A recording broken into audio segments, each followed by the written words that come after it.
जय हिंद दोस्तों, यूपीएससी हिंदी के इस ऑनलाइन प्लेटफॉर्म पे मैं अवनीश सिंह आप सभी का स्वागत करता हूं।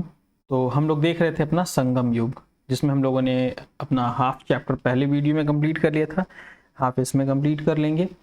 तो आइए देखते हैं।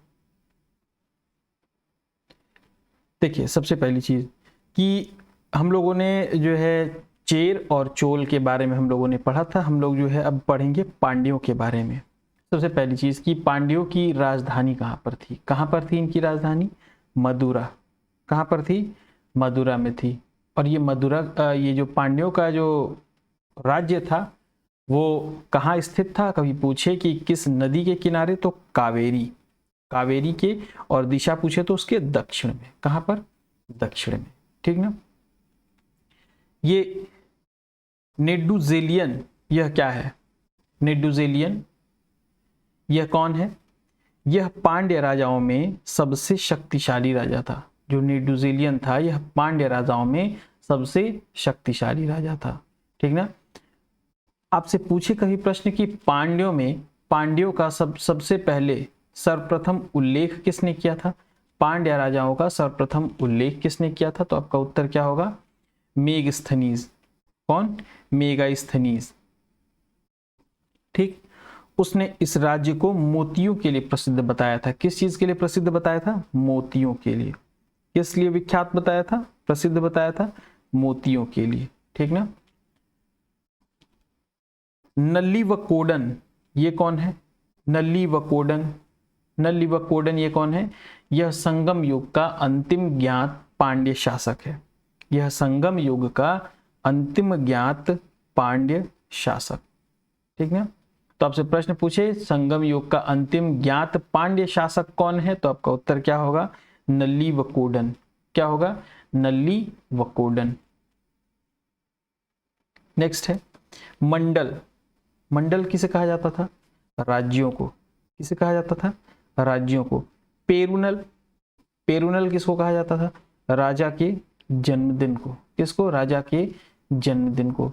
अमाईचान, अमाईचान या अमाईचार किसको कहा जाता था? संगम युग के मंत्रियों को। किसको कहा जाता था? संगम युग के मंत्रियों को कहा जाता था। ठीक। मनरम, ये क्या होता था? मनरम। राजा के न्यायालय को क्या कहा जाता था? मनरम। राजा के न्यायालय को मनरम कहा जाता था। ठीक। चोरी और व्यभिचार के अपराध के लिए क्या दिया जाता था? मृत्युदंड। और झूठी गवाही गवाही के लिए जीभ काट ली जाती थी। बस ऐसे ध्यान रखें, ये सब प्रश्न यहां से तो नहीं आना चाहिए। ठीक। भूमिकर जो है वो नगद और अनाज दोनों रूपों में दिया जाता था। भूमिकर जो है वो नगद और अनाज दोनों रूपों में दिया जाता था। राइट। और वो कितना होता था? उपज का छठा भाग। कितना होता था? उपज का छठा भाग हुआ करता था। ठीक। नेक्स्ट, एनाडी। ये एनाडी कौन है? एनाडी है सेना का सेनापति। एनाडी कौन है? सेना का सेनापति। ठीक ना। जिसमें तूशी कहते थे, सेना में तूशी कहते थे उसकी अग्र टुकड़ी को, अग्र टुकड़ी को, यानी कि जो आगे की टुकड़ी और पीछे की जो सेना का जो भाग होता था उसे कहते थे पुले। क्या कहते थे? पुले कहते थे। ठीक। वेल्लाल कौन हुआ करता था? वेल्लाल धनी कृषक। ठीक ना। देखिए नेक्स्ट, नेडुकल। नड्डुकल और विरक्कल ये क्या थे? नड्डुकल और विरक्कल ये क्या थे?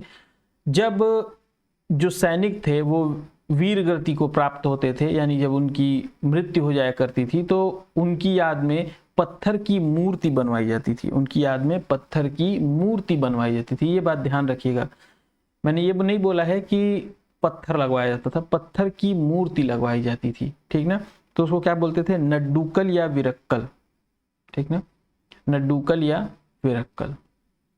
अभी आगे इसलिए मैंने इसको थोड़ा सा क्लियर किया, अभी आगे ये फिर टॉपिक में आएगा। ठीक। वटकीरुत्तल, वटकीरुत्तल ये क्या है? ये क्या है?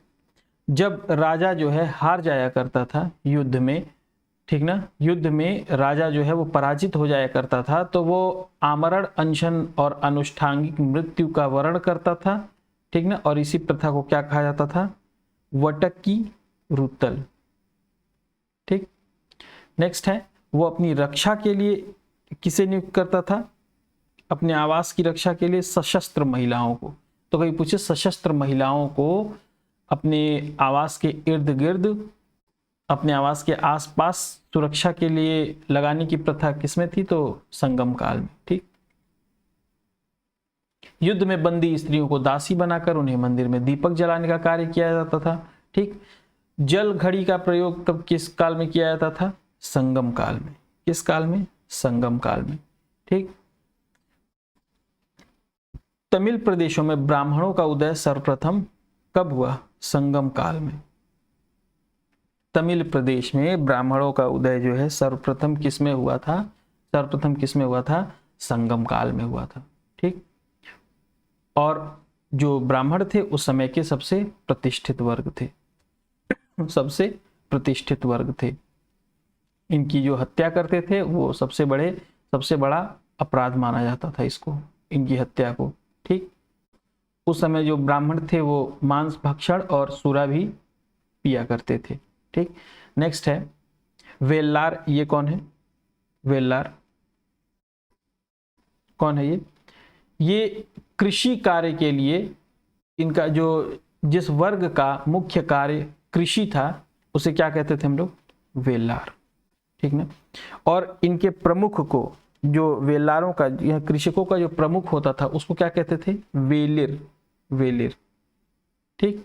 और इनमें जो खेतों में काम करने वाले जो मजदूर थे उनको क्या कहा जाता था, कडेसियर, कडेसियर, ठीक। एक चीज आप लोगों को बताऊं कि बार बार याद दिलाता हूं, बार बार बोलता हूं कि इसके नोट्स बना करके आप लोग याद करिए, ठीक ना। मुझे याद है ये, आप लोग भी याद करिए, ये याद होता है, ठीक। नोट्स बना करके रिवीजन कीजिए या डायरेक्ट पढ़िए, डायरेक्ट रिवीजन कीजिए, पर याद करिए। आप लोगों को क्या लगता है, अगर ये मुझे याद नहीं रहता ना, अगर ऐसे सामने ये पेज खुला रहे और मुझे याद ना अगर रहे क्वेश्चन आंसर फॉर्म, तो मैं यहाँ पे क्वेश्चन आंसर फॉर्म क्रिएट करने लगूंगा ना, तो हर प्रश्न पे 2-2 मिनट पढ़ूंगा पूरा सेंटेंस, फिर प्रश्न बनाऊंगा, फिर उत्तर ढूंढूंगा, तब आप लोग को बताऊंगा। तो एक पेज को पढ़ाने में कम से कम 1 घंटे का वीडियो बनेगा, राइट। ये पढ़ाने लगूं अगर ऐसे पढ़ पढ़ के, जैसे उदाहरण मैं आपको दूं, थोड़ा सा आपका समझ आएगा, पर इस बात को समझिए, मैं आप लोगों को समझा रहा हूं कि इसको याद करना कितना जरूरी है। अब जैसे हमारे सपोज कीजिए, अब आप इस काम को करके देखिए, आप इस काम को करके देखिए, डायरेक्ट बुक अपने सामने रख लीजिए और जैसे मैं बताता हूं सीधे कीवर्ड्स बताता हूं और उसके आंसर्स बताता चला जाता हूं, ये क्या है, ये क्या है, ये क्या है।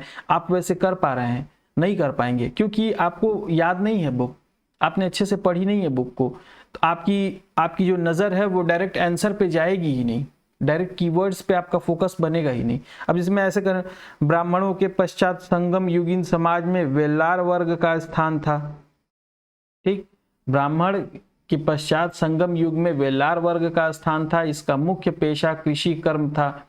अब उल्टा चलूं, हाँ, तो ये क्या कह रहा है कि वेल्लार वर्ग का स्थान समाज में कौन सा था, कृषि कर्म किसका स्थान था। जबरदस्ती यहाँ पे क्वेश्चन बनाने लगूं तो आपको फिर लगेगा जबरदस्ती का ये काम किया जा रहा है, जबरदस्ती का क्वेश्चन बनाने का प्रयास किया जा रहा है, यहाँ से बनाया ही नहीं जा सकता। जब मैं कंफ्यूज होऊंगा, जब बार बार एक ही वर्ड को रिपीट करने लगूंगा, यहाँ शब्द पढ़ूंगा और दिमाग में कुछ और चलेगा कि क्वेश्चन कैसे बनाना है, तो आप बोर होने लगेंगे क्लास में। फिर क्लास को इंटरेस्टिंग बनाने के लिए इसको कई बार पढ़ा रहता हूँ, इसको मतलब एकदम से याद किया रहता हूँ इसको, तब वो डायरेक्ट मेरी निगाह कीवर्ड्स पे पड़ती है और डायरेक्ट सब क्वेश्चन एकदम सेट रहता है, सब दिमाग में एकदम से याद रहता है।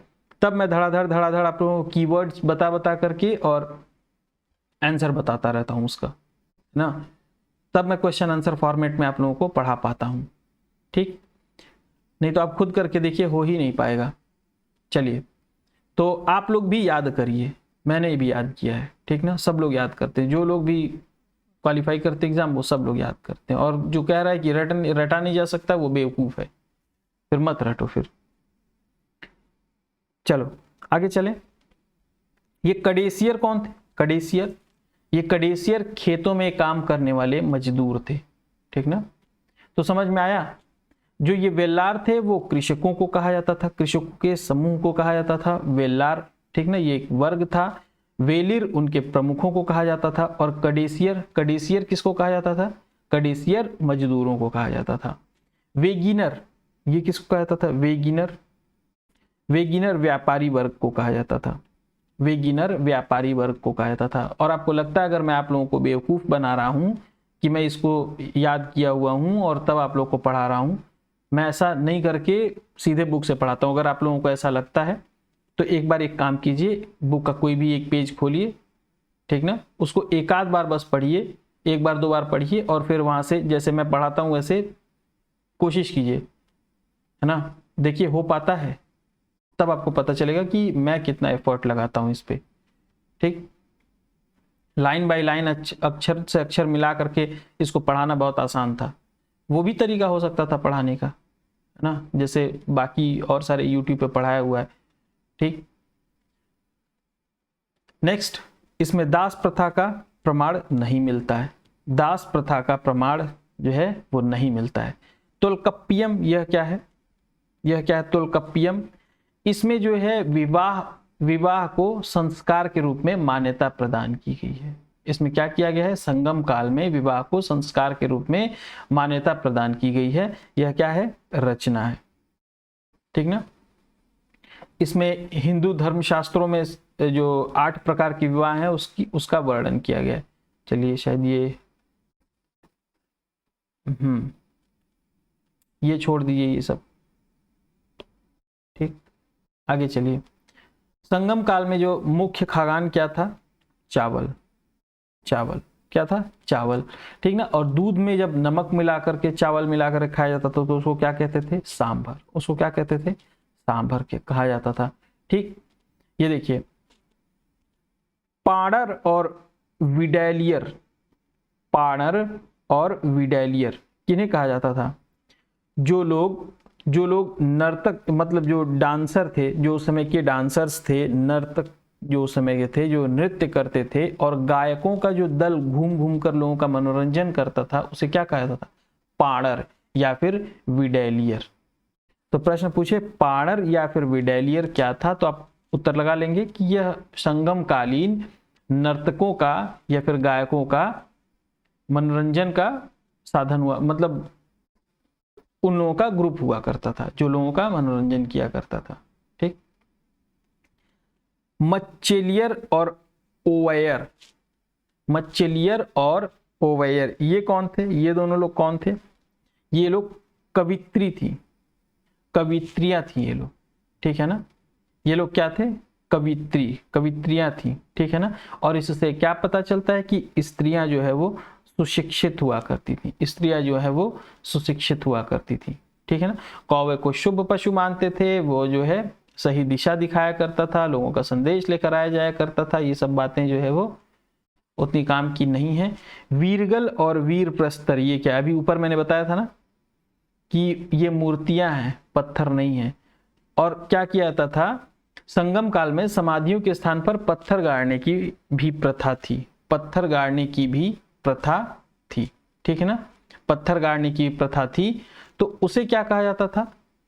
उसे क्या कहा जाता था? वीरगल या फिर वीर प्रस्तर, वीरगल या फिर वीर प्रस्तर कहा जाता था उसे, ठीक। वस्त्र उद्योग का विकास हो चुका था, वस्त्र उद्योग जो है वो काफी विकसित थे, राइट। कोकई और शलियूर बंदर ये क्या थे? कोकई शालियूर बंदर ये क्या थे? अरिकमेडू, यहाँ पे अरिकमेडू दिया हुआ है, ये सब क्या थे? ये सब जो है बंदरगाह थे, ये बंदरगाह थे। तो जो कोकई और शालियूर थे वो पांड्य राज्यों के बंदरगाह थे। किन राज्यों के बंदरगाह थे? पांड्य राज्यों के, ठीक ना। बंदर चेर राज्य का बंदरगाह था, बंदर जो था वो चेर राज्य का बंदरगाह था। और अरिकमेडू चोल वंश का बंदरगाह था। तो कौन किस वंश से संबंधित था ये आप लोग लगा लेंगे ना। देखिए पांड्य से, ये दोनों पांड्य से, बंदर जो है चेर राज्य का बंदरगाह था, और अरिकमेडु किसका था? चोल वंश का। क्लियर? ये काफी कंफ्यूज करता है, ठीक ना। शायद अगर एक दो बार किताब जिसने पढ़ी होगी उसको तो समझ में भी नहीं आएगा ये क्या चल क्या रहा है यहाँ पे। ठीक, चलिए, जो कोकई था, इसमें जो कोकई था पांड्य राज्य का बंदरगाह, वह मोती खोजने का प्रमुख पत्तन हुआ करता था। क्या चीज का? मोती खोजने का प्रमुख पत्तन हुआ करता था। और जो अरिकमेडु था वो कहां पर था? कहां पर था? कोरोमंडल तट पर। कोरोमंडल तट पर था ये। ज्योग्राफी पढ़ी आप लोगों ने, कोरोमंडल तट उसमें बताया हुआ होगा, या जब ये इंडिया वाला आएगा तो उसमें बताऊंगा, ठीक ना। कोरोमंडल, कोंकण, कन्नड़, मालाबार पूरा लाइन से है। कोंकण और उत्तरी सरकार तट, कोरोमंडल और फिर उत्तरी सरकार तट। नेक्स्ट, तो ये यहां तक ये आपका क्लियर हो गया। इसके बारे में जो अरिकमेडु है उसके बारे में कहां पर दिया हुआ है? पेरिप्लस ऑफ द एरिथ्रियन सी। यह पुस्तक पढ़ी, पुस्तक के बारे में पढ़ा था हम लोगों ने शुरू में। ये इसमें दिया हुआ है कि भारत का दक्षिण भारत से व्यापार हुआ करता था रोम के साथ। रोम के साथ व्यापार हुआ करता था भारत का, ठीक ना। हिप्पोलस, ये कौन थे? मिस्र के नाविक थे। मिस्र के नाविक थे, ठीक ना। इन्होंने बताया कि मानसूनी हवाओं के सहारे बड़े जहाजों से सीधे समुद्र पार कैसे किया जा सकता है, ठीक ना। मानसूनी हवाओं के सहारे सीधे समुद्र जहाजों से पार कैसे किया जा सकता है, इसका तरीका हिप्पोलस ने बताया। मरुगन, ये कौन है? मुरुगन, ये तमिल देवता हैं, तमिल देश के प्राचीन देवता हैं। इन्हीं को सुब्रहाण्य भी कहा जाता था। क्या कहा जाता था? सुब्रहाण्य भी कहा जाता था। स्कंद कार्तिकेय कौन थे? स्कंद कार्तिकेय ये शिव पार्वती के पुत्र थे। कौन थे? शिव पार्वती के पुत्र थे, ठीक ना। मरुगन का प्रतीक क्या था? मुर्गा को माना जाता था, मुर्गा को माना जाता था, ठीक। नेक्स्ट, अनूक। अनूक, देखिए, वर्ण का सामाजिक वर्गीकरण संगम कवियों को ज्ञात था। संगम कवियों को क्या था? ज्ञात था। अनूक क्या था? पवित्र जादुई शक्तियों में विश्वास जताया गया, उसे ही क्या कहा गया? संगम साहित्य में पवित्र चीजों में या जादुई शक्तियों में क्या किया गया? विश्वास किया गया, तो उन्हें क्या कहा जाता था? अनूक कहा जाता था। उन्हें ही क्या कहा जाता था? अनूक कहा जाता था, ठीक ना। गुप्त साम्राज्य हम लोग कल स्टार्ट करेंगे, लेकिन जब स्टार्ट करेंगे तो आपको एटलीस्ट इसकी क्रोनोलॉजी अगर याद रहेगी तो आप लोगों को ज्यादा अच्छे से समझ में आएगा, अगर क्रोनोलॉजी याद रहेगी तो, ठीक। तो इतना आप लोग ध्यान रखिए, ये आप लोग पढ़ करके आइएगा, इसको पढ़िएगा जरूर जा करके। अगर क्रोनोलॉजी याद रहेगी तो फिर इस चैप्टर को खत्म करने में ज्यादा समय नहीं लगेगा। अगर क्रोनोलॉजी नहीं याद होगी तो फिर कंफ्यूजन बहुत ज्यादा हो, एकदम बहुत ज्यादा कंफ्यूजन। आपको समझ में नहीं आएगा कि क्या चंद्रगुप्त प्रथम चल रहा है, क्या चंद्रगुप्त द्वितीय चल रहा है, स्कंदगुप्त कहां से आ गया, है ना, विष्णुगुप्त कहां से आ गया, श्री गुप्त कहां से आ गया, वो कुछ आपको समझ में ही नहीं आएगा, ठीक ना। तो क्रोनोलॉजी एकदम से आपको ध्यान रखनी है, ठीक ना। पहले तो यह कहां पर था? कौशाम्बी में, कौशाम्बी में, ठीक ना। ये लोग कुषाणों के सामंत थे, ज्यादा इसके बारे में भी नहीं जानना है। देखिए, सबसे पहले श्रीगुप्त का नाम याद रखिए। सबसे पहले कौन आता है? श्रीगुप्त। इसका नोट्स बना करके रट डालिए। श्रीगुप्त के बाद कौन आता है? घटोत्कच। श्रीगुप्त के बाद घटोत्कच। घटोत्कच के बाद कौन आता है? चंद्रगुप्त प्रथम। कौन आता है? चंद्रगुप्त प्रथम, ठीक ना। अब ये उपाधि छोड़ दी, हम लोग इस चैप्टर को पढ़ नहीं रहे, अभी सिर्फ क्रोनोलॉजी। चंद्रगुप्त प्रथम के बाद कौन आता है? समुद्रगुप्त। कौन आता है? समुद्रगुप्त। कौन आता है चंद्रगुप्त प्रथम के बाद? समुद्रगुप्त। समुद्रगुप्त के बाद कौन आता है? समुद्रगुप्त के बाद आएंगे चंद्रगुप्त द्वितीय। समुद्रगुप्त के बाद चंद्रगुप्त द्वितीय। और चंद्रगुप्त द्वितीय के बाद कौन आएगा? चंद्रगुप्त द्वितीय के बाद आएंगे आपके स्कंदगुप्त, नहीं, यहां पे आगे चंद्रगुप्त द्वितीय। चंद्रगुप्त द्वितीय के बाद जो है कुमारगुप्त। कौन आएंगे? कुमारगुप्त, ठीक ना। कुमारगुप्त जिन्हें गोविंद गुप्त भी कहा गया है। गोविंद गुप्त के बाद आएंगे स्कंद गुप्त और सबसे आखिरी में आएंगे विष्णुगुप्त। ठीक ना। तो सबसे पहले श्रीगुप्त, फिर उसके बाद घटोत्कच, घटोत्कच के बाद कौन आता है, उसके बाद चंद्रगुप्त प्रथम, समुद्रगुप्त, चंद्रगुप्त द्वितीय, चंद्रगुप्त द्वितीय के बाद कौन आता है, कुमारगुप्त, कुमारगुप्त के बाद स्कंदगुप्त, स्कंदगुप्त के बाद विष्णुगुप्त। तो बस इतनी क्रोनोलॉजी आप लोग क्या करिए, याद रखिए। ये क्रोनोलॉजी अगर याद रहेगी तो फिर बाकी चीजें भी आपको बहुत इजीली कल को समझ में आएंगी कल। ठीक, तो आज के लिए इतना ही। जय हिंद।